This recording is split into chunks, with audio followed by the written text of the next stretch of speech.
Hello there my friends, welcome to my another video. This time we are going to build together this T-62BDD from Trumpeter. This is one of my favorite Russian vehicles because of how cool it looks with the applique armor, and I just really couldn't wait to build this. So today join me as I show you how I assembled this kit, paint it and weather it.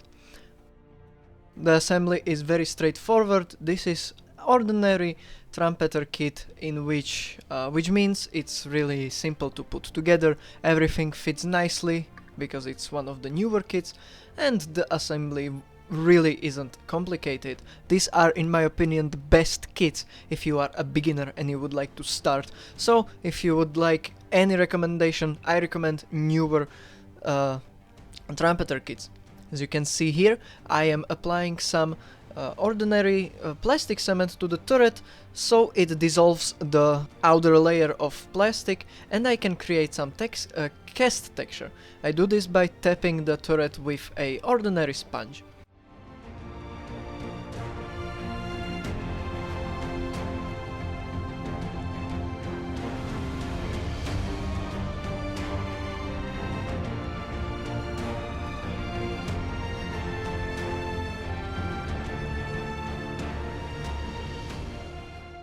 I tried to apply some new texture to the log because it's quite simplified, but unfortunately that didn't really work, but you know, it's something.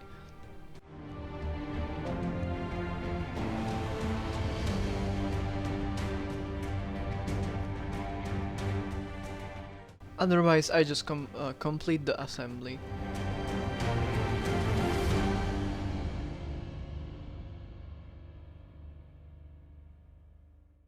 I noticed that in War Thunder a very similar variant to this T-62 has a little tarp on the back of its turret, so I decided to recreate it using paper. I cut a paper into a relatively fitting length, and then I used some diluted PVA glue in water. I already have it pre-prepared, and I dissolved the paper just a little bit, and then I started sculpting the tarp on the back of the turret. I rolled it in because it's a roll of a tarp. I don't know how we would call it, and then I just tried to make it fit with the turret.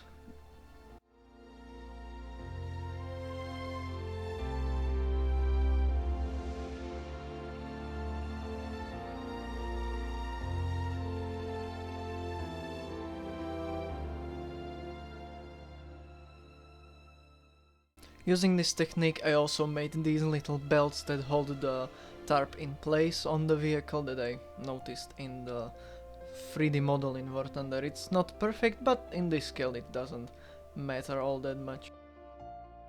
Then I started painting the model.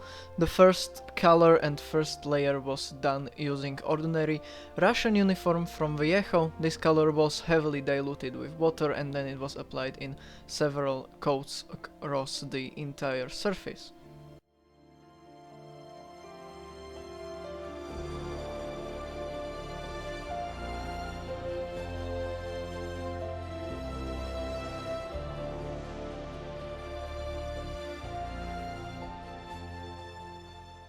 I used around 5 thin layers for a nice smooth finish that almost looks paint airbrushed.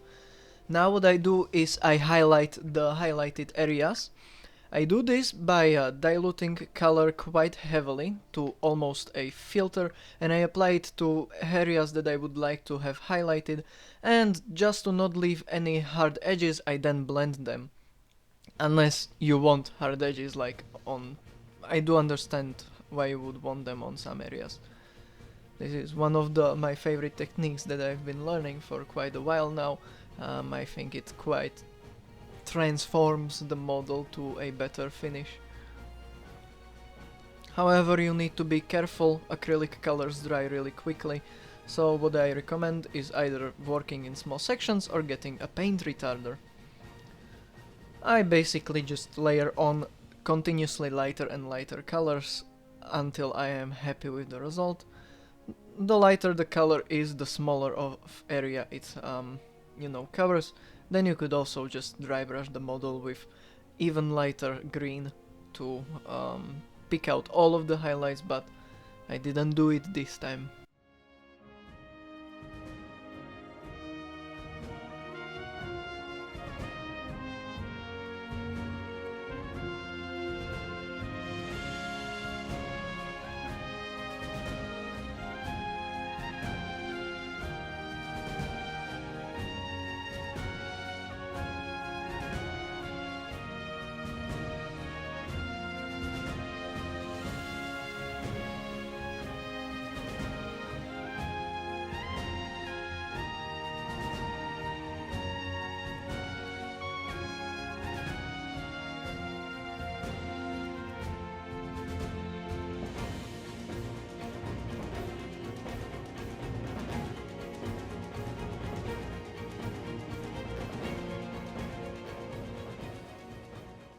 Then I started applying the second layer of the camouflage.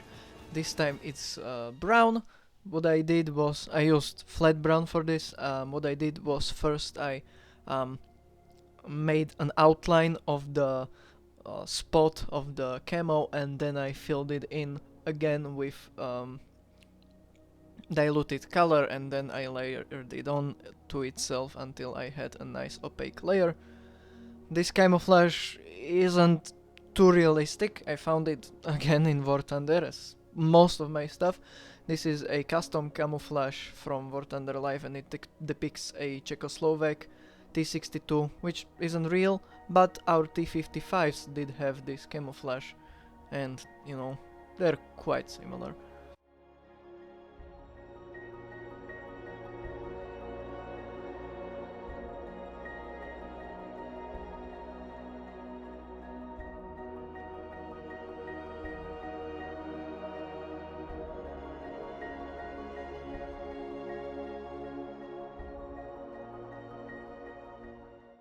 After the layers were done, I also highlighted this camouflage color with the same technique of diluted color applied to highlighted areas and then blending it in.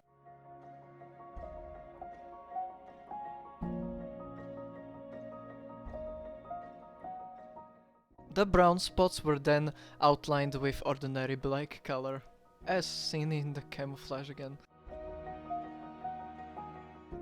I don't like to pat myself on the back too much, but I'm actually quite surprised with how precisely I was able to do this, and I think this is my best camouflage yet, because up until now my camouflages on my models either were really thick, like the layered color just really overwhelmed the details, or my weathering kind of hid all of the colors and blended them together. But with this model, as you will see, everything stayed nice and clear. I didn't have white, so I used deck 10 for this to create, I guess, some kind of dirty white, but the tops of the armor were painted this color. I then started painting the tarp. I just used a various mixture of deck 10, brown, buff, and any other like leathery color, and I just wet blended them together to create some kind of effect on the tarp. I will really need to perfect this because it doesn't really look that good. The tracks were then painted using ordinary German grey from Vallejo. I also used this color to paint more details that would need this color, like the side skirt or the machine gun or stuff like that.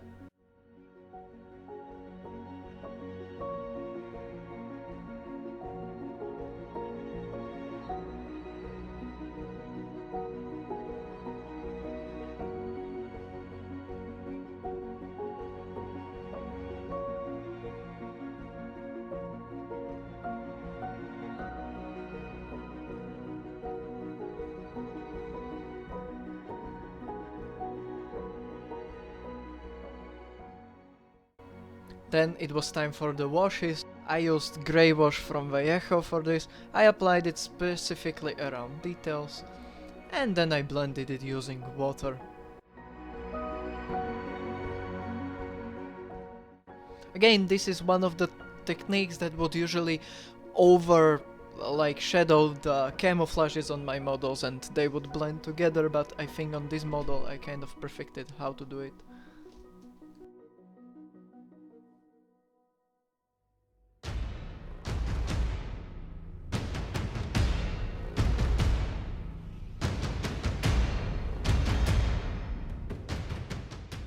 After this I decided to paint the tracks. I used 3 various rust colors for this: flat brown, light rust and dark rust. I diluted them quite heavily and then I tapped them onto the track, wet blending them together to create a nice rusty effect.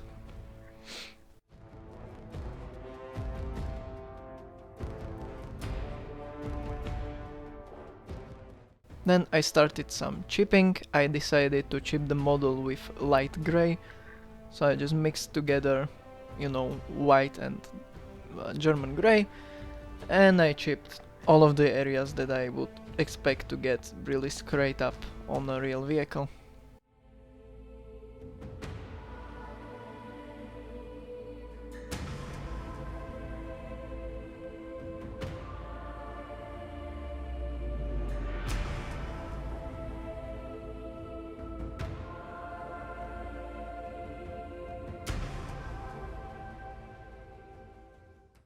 I then fill these in with dark rust again to create a sort of a 3-dimensional effect. Obviously I make sure that the grey is still visible and the dark rust is just inside of it. And then I started with the weathering. I used Ammo by MIG acrylic matte for this. This is mainly used for the texture.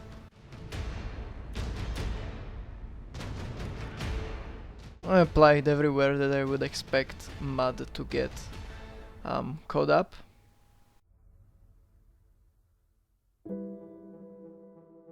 And then I blend it together to the other colors with water.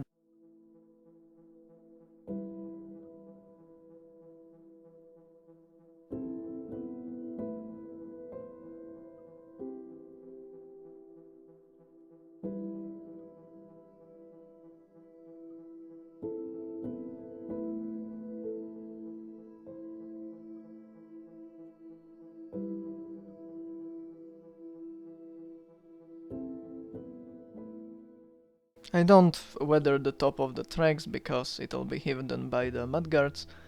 And once all of the texturing is done, I do my average, my typical dust effects.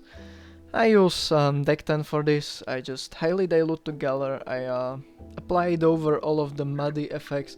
Then I just blend it together to create a dusty effect all over around the tank.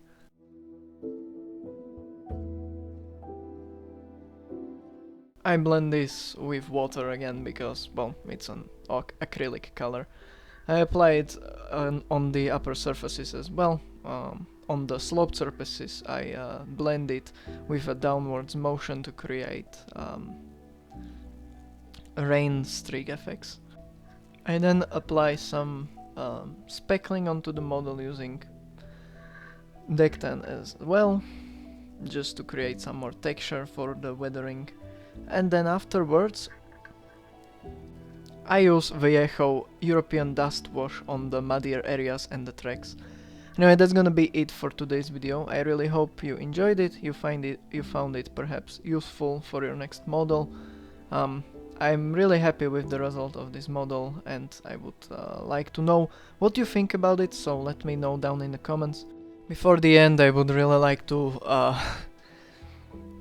thank my first ever Patreon, Meme Big Boy, for supporting this channel and my work. If you would like to join him in supporting me on Patreon and get some bonuses in form of 3D models for your printer and some bonus pictures, you can do so by clicking the link down in the description.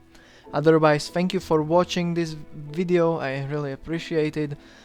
Next week we're gonna do something very different, so if you'd like to see it, click the subscribe button, perhaps like the video, and I will see you next week.